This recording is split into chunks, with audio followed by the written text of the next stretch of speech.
Hey everyone, this is Thyworm with a video on crafting in the Slormancer. I'll explain how the system works, what to look for, how to craft the best gear, and I'll give some tips along the way. Please be aware this guide is created at the start of early access and may not be viable anymore 1 year from now. There are currently two types of crafting. You can craft with Rick Manalan using Slormites, or you can craft with Friedrich the blacksmith using Slormerline and Slormandrites. And by the way, if you don't see these guys in your town just yet, you need to farm some expeditions and close those breaches. They're in breaches. And if you don't have enough gold to unlock the crafting tabs after rescuing them, you need to farm some expeditions for gold. And if you don't have crafting materials, well, I think you get the point. We will start with the easiest crafting with Rick Manalan using Slormites. You can use Rick's Slormatizer to combine a piece of gear and some Slormites to increase the tier of the item. Higher tiers basically add multipliers to the affixes on gear, so you always want to get your gear tier as high as possible. I don't know what the highest available tier is, I got to 7 for now, but it's a lot higher than that, I'm sure.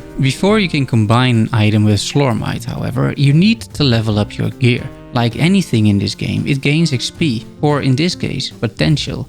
At 100% potential, you can combine the gear at Rick, slot in an appropriate gem and increase the tier. You can see when items are ready by the yellow plus icon on the gear. Once the item gains a tier, the potential is reset to 0% and it's rinse and repeat. If you want, you can add some of the other colorful stones to fiddle around with the critical success chances and double reinforcements. A critical success means that the items start at a higher potential level after crafting. A lot more interesting are the double reinforcements, which give items not one tier upgrade but two. That is very valuable. The odds of this happening are displayed over here. You should also use the appropriate tiers of Slormites, or you might fail. To avoid that from happening, craft with at least the same Slormite tier as the item tier. I organized my Slormite in my inventory for easy clicking.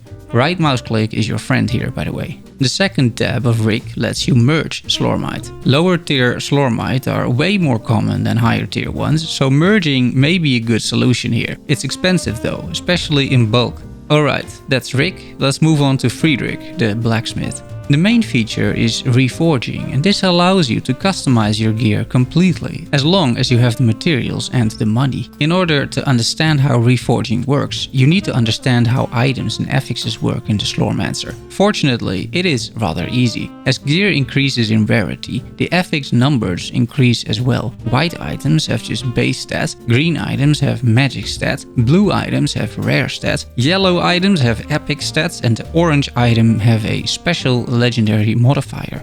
Each of these stat groups or affix groups can be changed at Friedrich. You can add certain stat groups, making an item increase in rarity all the way up to legendary. This is very expensive, but it is an option. A much more viable option is re-rolling stats on already decent items. You can re-roll any stat group from base to legendary. If you click down, you see the options, and as soon as you see a list on the right side with a bunch of modifiers, you know this is the right mode.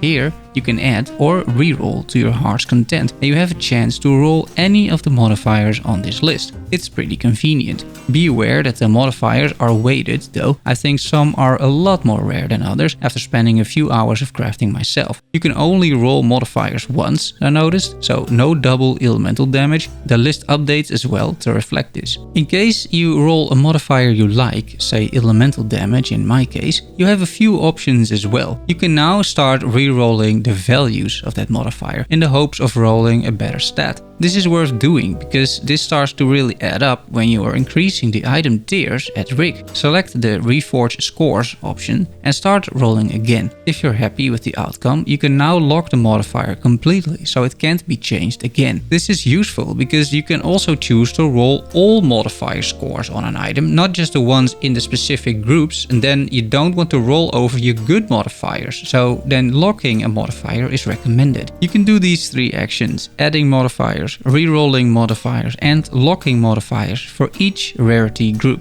It just gets more expensive later on, as epic Slormlines are very rare and basic Slormlines are super common. A pro tip then, look for items with good epic and legendary modifiers. It's a lot cheaper to reroll base magic and rare modifiers that suck than it is to reroll epic and legendary modifiers. There's more reforging going on, however. You can't only reforge the more common modifiers on items, let's say, because you have actually 3 more categories you can reforge or add to an item. First, you have the options to use Slormancer of Harmony to add or reroll Reaper level to an item.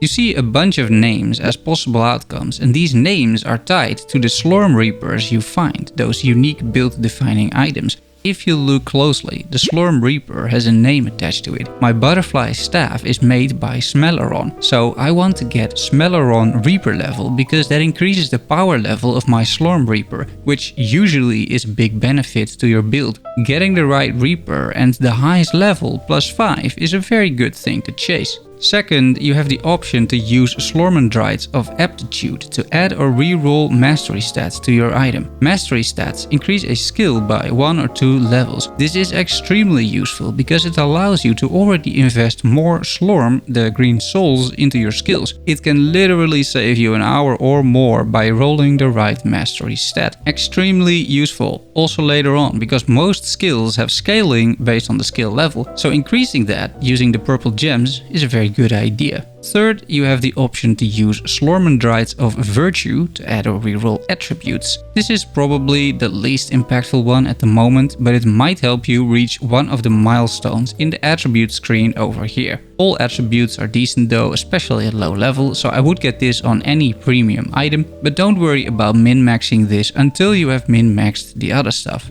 Another pro tip: I wouldn't use any of these 3 crafts I just mentioned on items below epic quality, the yellow stuff. The components are very expensive and it's just not really worth it. So wait until you have those epics and legendaries drop and then start using these precious components. Friedrich, on his second panel, has the option to salvage gear. You can turn gear into these components, which can be used to reforge. And finally, Friedrich, just like Rick, has the ability to merge a bunch of stones. I wouldn't use those features too much, however, because they're very expensive once again, and the Slormancer just drop from enemies as well. You need the gold for all the other crafts, so save it. But that's it, a short overview of crafting. I'm sure there are a few more details to discover, but these are the basics, and this should get you started. Now go out and farm those expeditions. If you've got any more questions, drop comments below or join the Discord. I'll gladly help you out. Thanks so much for watching. See you soon. Bye bye.